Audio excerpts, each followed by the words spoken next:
निकलते थे तो, लेकिन बाद में कई बार ऐसा हुआ कि हाथी एक पशु है तो थोड़ा बहुत वो इधर उधर हो जाते थे। और इस बार सबसे छोटा लड़का जो है 8 साल का है, मास्टर ऋषि शिव प्रसन्न। 8 साल का लड़का को साहसिकता के लिए पुरस्कार मिलना आप समझ सकते हैं। आप में कुछ जिम्मेदारियां जन्मजात होती है, कुछ हालात यहाँ पर बना देते हैं और कुछ जो जुनून और जज्बा है वो अब ये राज्यों की तस्वीरें वो झांकियां। हाँ जी, हमारी सांस्कृतिक विरासत और जो हमारी परंपराएं हैं, जो हमारी संस्कृति है, कितनी समृद्ध संस्कृति है। तो पहली सॉफ्ट पावर की हम बात कर रहे थे। 450 साल पुरानी परंपरा और संस्कृति आंध्र प्रदेश की इस झांकी के जरिए जी, इसमें ये असल में प्रभाला तीर्थम मकर संक्रांति के दौरान किसानों का त्योहार जो होता है उसे किस तरह मनाया जाता है वो सब इसमें दिखाया गया है। और आंध्र प्रदेश वो प्रदेश है जिसको भारत में विलय कराने के लिए बहुत मुश्किलों का सामना करना पड़ा, लेकिन सरदार वल्लभ भाई पटेल की वजह से ये सब कुछ संभव हो सका। और यही वजह है कि विविधता में एकता की जो बातें हम कहते हैं, ये सांस्कृतिक धरोहर इन खूबसूरत तस्वीरों के जरिए, वहाँ की परंपरा के जरिए आप महसूस कर सकते हैं आंध्र प्रदेश और वहाँ की झलकियाँ, वहाँ की खूबसूरती। बल्कि मैं आपसे ये भी कहना चाहूँगा कि हम इसके बारे में अगर एक दो लाइन में बताकर इनके संगीत को सुने तो हर झांकी के साथ जो संगीत है वो सुनने लायक है और उसके लिए भी मार्किंग होती है। सर ये धुन ही अलग है, वो वहाँ की परंपरा को दर्शाता है वो धुन। आंध्र प्रदेश की अब असम की झांकी आएगी और सेनानियों और अध्यात्म विषय पर यह केंद्रित है। लचित बरफुकन अदम्य साहस, वीरता, बलिदान और देशभक्ति का साक्षात अवतार हैं। वे असम के इतिहास में सबसे महान जनरल थे।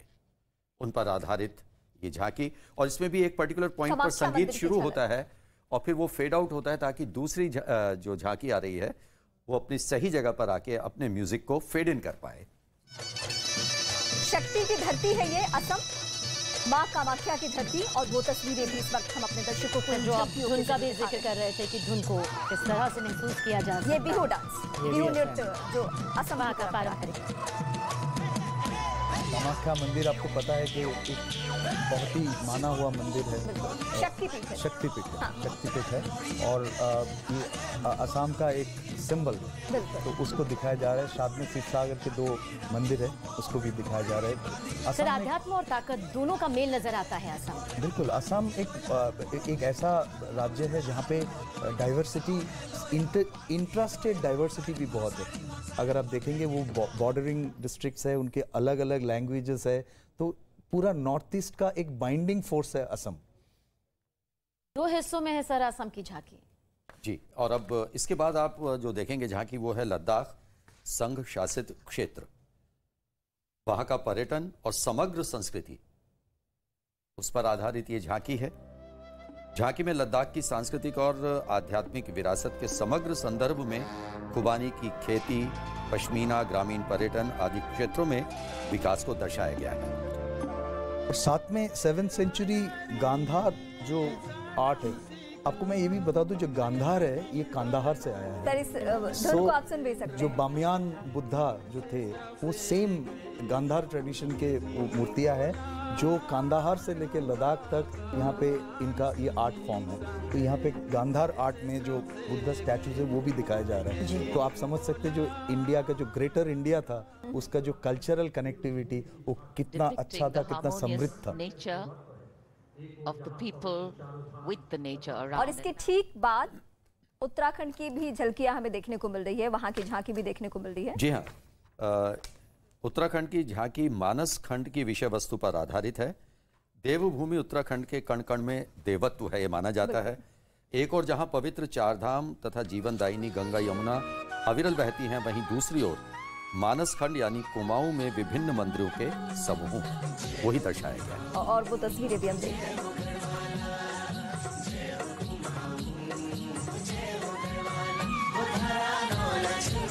और ये जो एनिमल दिखाया जा रहा है वो है मस्क डियर और पीकॉक।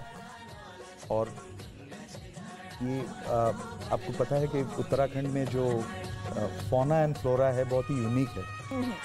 कुछ ऐसे नेशनल पार्क्स है जो दूसरी जगह पे नहीं है। वैली ऑफ फ्लावर्स अगर आप जाए तो यहाँ पे काफ़ी सारे उसको जो उनका जो कल्चरल, रिलीजियस और जो फौना एंड फ्लोरा का जो हेरिटेज है उसको एक तरह से दर्शाया जा रहा है। और छोलिया नृत्य और उत्तराखंड एक ऐसा स्टेट है जो गढ़वाल रेजिमेंट और कुमाऊं रेजिमेंट जो इंडियन आर्म फोर्सेस के बहुत ही दो इम्पोर्टेंट रेजिमेंट है, उसकी झलकी हम देख भी चुके हैं, वो भी इधर से आते हैं। हाँ। देखिए, नारी शक्ति की फिर एक बार बात, त्रिपुरा की जो झांकी है, महिलाओं की सक्रिय भागीदारी से त्रिपुरा में पर्यटन और जैविक खेती के माध्यम से स्थायी आजीविका, और इसमें आप महिलाओं को ही देखेंगे उनकी कितनी सक्रिय भागीदारी है पर्यटन और जैविक खेती में। और इसमें खास बात हम यही देख रहे हैं कि महिलाओं की भागीदारी इस झांकी में भी ज्यादा है और बौद्ध स्तूप को थीम रख के इसकी पूरी नक्काशी की गई है और उसकी झलकियां त्रिपुरा की इस वक्त हम दिखा रहे हैं। त्रिपुरा एक ऐसा राज्य है जिसको तीनों ओर बांग्लादेश से घिरा हुआ है और एक साइड वो असम से जुड़ा हुआ है, तो ये बहुत ही एक इंटरेस्टिंग जगह है और पहाड़ से घिरा हुआ बहुत सुंदर जगह है। तकरीबन 440 से ज्यादा किलोमीटर का दायरा है। और महिलाओं की भागीदारी पे बात करें तो वहाँ के बारे में ये कहा जाता है कि पुरुष ब्याह कर महिलाओं के घर जाते हैं, छोटी बेटी को संपत्ति का अधिकार। उनका जो ट्राइबल ट्रेडिशंस है काफी इंटरेस्टिंग वो आज भी है। वहाँ के पहाड़े हैं, तेलियामुड़ा, बारामूड़ा, बहुत सुंदर जगह है। चुनावी प्रदेश भी है। हाँ गुजरात झांकी क्लीन ग्रीन ऊर्जा युक्त गुजरात। और इस बार हम G20 के प्रेसिडेंसी है और क्लीन एनर्जी जो है वो एक बड़ा इम्पोर्टेंट मैसेज है, क्योंकि इंडिया एक एनर्जी हंग्री कंट्री है।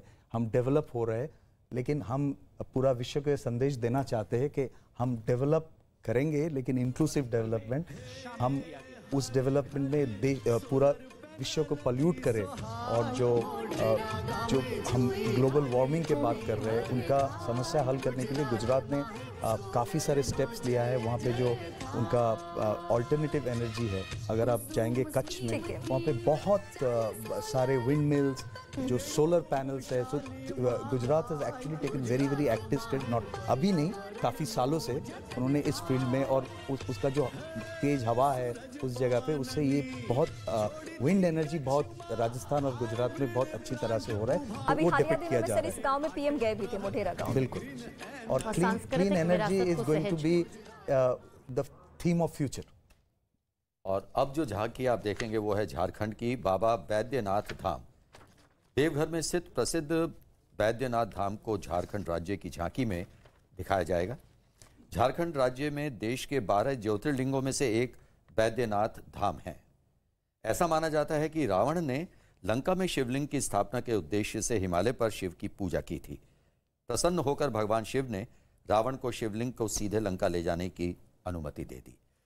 बहुत सी कहानियां वो भी जुड़ी रहती हैं जो हमारी झांकियां हैं उनके साथ, और यही इनका उद्देश्य है कि लोगों तक हमारे जो विभिन्न राज्य हैं उनकी संस्कृति वो भी पहुंच पाए और देवघर तक लोग आसानी से पहुंच सकें। वहां एयरपोर्ट अभी दिया गया ताकि कनेक्टिविटी बढ़ाई गई, ताकि लोग वहां आराम से जा सकें।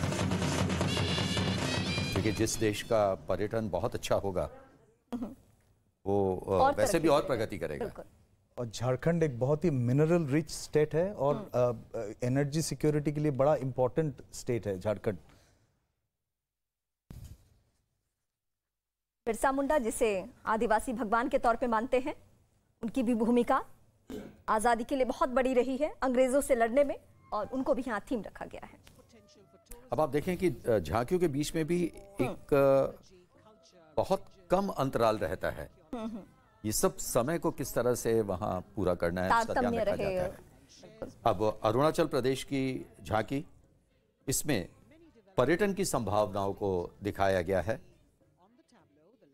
अरुणाचल जो नाम है वो है कि लैंड ऑफ इंडिया का पहला सूर्य का किरण अरुणाचल में आता है, और जो ईस्टर्न मोस्ट पॉइंट है खिवितु, एक पॉइंट है जहाँ पे मैं लकी रह चुका हूँ जाने में, वहाँ पे इंडिया का फर्स्ट सनराइज होता है। और बहुत ही ये स्टेट बहुत ही डाइवर्स है और इंडिया के लिए स्ट्रेटेजिकली एक बहुत ही इम्पोर्टेंट स्टेट है।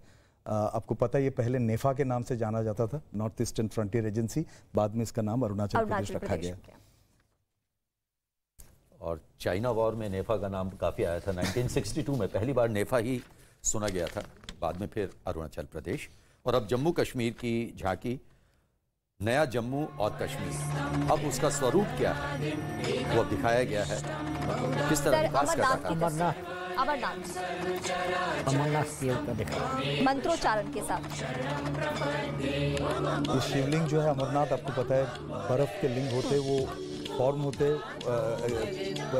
एक पर्टिकुलर टाइम में, और वो कुछ ही दिन के लिए ये यात्रा होते, और वो यात्रा बड़ा काफ़ी पूरा देश से लोग जाते हैं उस टाइम में। बड़ी यात्रा, बड़ी व्यवस्थाएं और बहुत मुश्किल यात्रा है, बहुत मुश्किल यात्रा है। भारत के दुर्गम स्थल में से एक कह सकते हैं जिन पहाड़ियों को सबसे ज्यादा दुर्गम, क्योंकि आपने चंदनवारी जिसकी हाइट तकरीबन 3,500-4,000 फीट है, आपको 13,500-13,000 फीट ऊपर जाना पड़ता है, फिर क्रॉस केरल की झांकी भी है, तो बहुत मुश्किल है वो। ये भी नारी शक्ति और महिला सशक्तिकरण की लोक परंपराओं पर आधारित है केरल की झांकी। और केरल तो आपको पता है एक मातृतांत्रिक समाज है, वहाँ वो तो नारी शक्ति आज से नहीं, बहुत सालों से उनकी जो ट्रेडिशन से जुड़ा हुआ है। एक ही सोसाइटी है इंडिया में जो बाकी राज्यों के लिए एक बड़ी मिसाल है। बिल्कुल। सो ये एक हमारा जो देश कितना बड़ा है और कितना डाइवर्स है, ये जब आप ये झांकियाँ देखते हैं तब पता चलता है कि हमारा जो कल्चरल हेरिटेज है कितना ज़्यादा है। अगर आप एक कॉन्टिनेंट भी ले लेंगे यूरोप, उसमें भी शायद इतना डाइवर्सिटी नहीं होगा जितना एक हमारा अपने देश में है। और एक इन्होंने एक सीन दिखाया था, वो आपस में मार्शल आर्ट जैसा था। केरला का मार्शल आर्ट जो माना जाता है वो कुंग-फू का भी बेस है। मार्शल आर्ट केरला से ही चाइना चला गया और विश्व में फैल गया।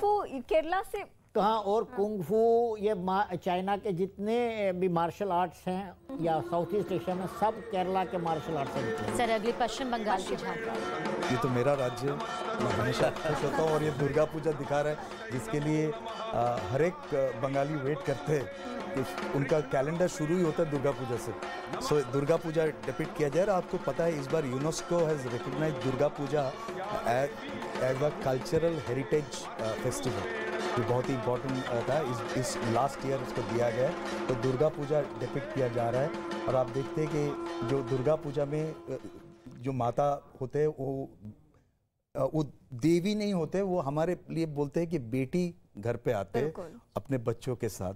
तो भगवान के साथ जो रिश्ता होता है वो घर का बना लिया हम लोगों ने। भगवान नहीं रहे, वो अपने बेटी बन गए। दुर्गा पूजा में विदाई भी माता की उसी तरीके से होती है जैसे महाराष्ट्र की बिल्कुल। अब जो हमारे जो माँ बहन लोग हैं वो दुर्गा के आंसू पुछवाते हैं जब जाते हैं। और अब महाराष्ट्र की झांकी आ गई देश की आर्थिक राजधानी। इसमें 3.5 शक्तिपीठ और नारी शक्ति उसे दिखाया। अंबाबाई, कोल्हापुर, आई भवानी, तुलजापुर और रेणुका माता और माहूर, ये 3 शक्तिपीठ इसमें दर्शाया जा रहा है। और इन सभी देवियों को शक्ति का स्रोत माना जाता है, ये इनकी खासियत है। तो भूपी, भूते, जोगवा, पोतराज लोक कलाओं का खूबसूरत दृश्य। और ये जो सेंटर में जो आर्ट है, इनको बोलते हैं पोतराज और आराध्य, जो दिखाया जा रहा है।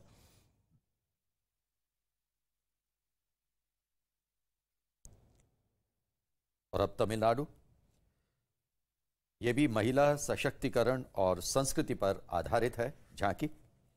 झांकी में प्राचीन कवियत्री अव्वयार की प्रतिमा दिखाई गई है, जो बौद्धिक महिलाओं के लिए एक मिसाल रही हैं,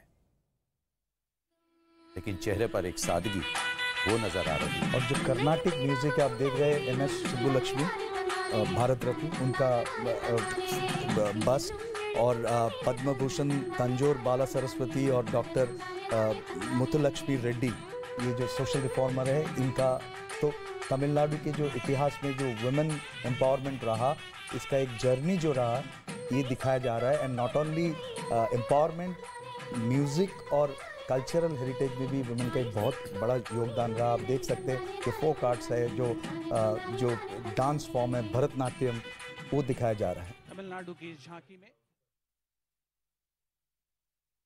कर्नाटक की झांकी अब आएगी, और वो भी नारी शक्ति का उत्सव वो मना रही है।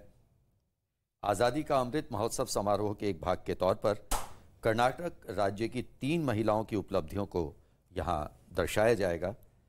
इस वक्त तो कर्नाटक की झांकी है, मैंने इसीलिए कहा दर्शाया जाएगा, इसके बाद आएगी और हम चाहते हैं कि उस दौरान हम उस पर थोड़ा ध्यान केंद्रित कर पाएं।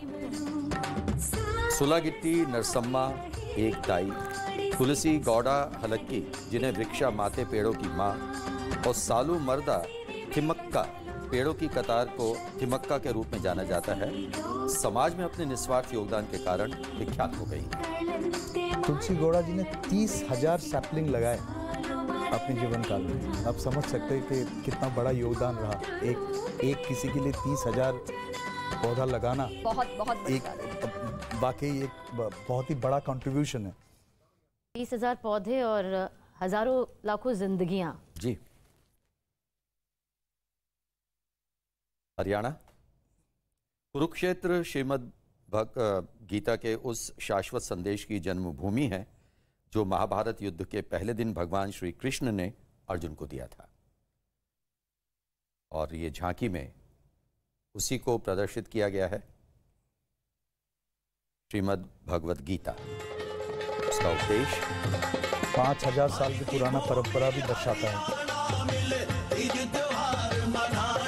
कुरुक्षेत्र में हर साल इंटरनेशनल गीता महोत्सव होता है और ये उसको दर्शाया जा रहा है।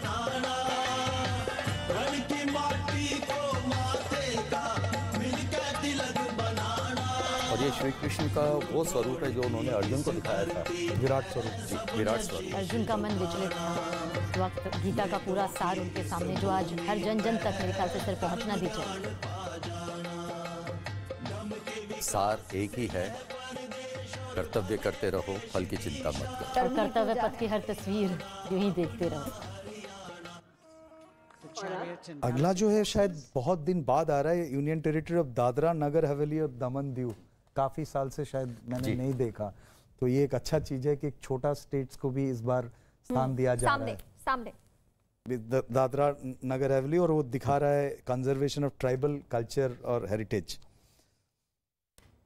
वर्ली जनजाति के नर्तक तारपा वाद्य यंत्र के संगीत संग भवाड़ा और मच्छी नृत्य कर रहे हैं। और दादरा नगर हवेली जो है वो इसमें पोर्तुगीज ट्रेडिशन और इंडियन ट्रेडिशन के एक अच्छा मेलजोल दिखाया जाता है। जैसे गोवा में है वैसे ही दादरा नगर हवेली भी एक ऐसा है।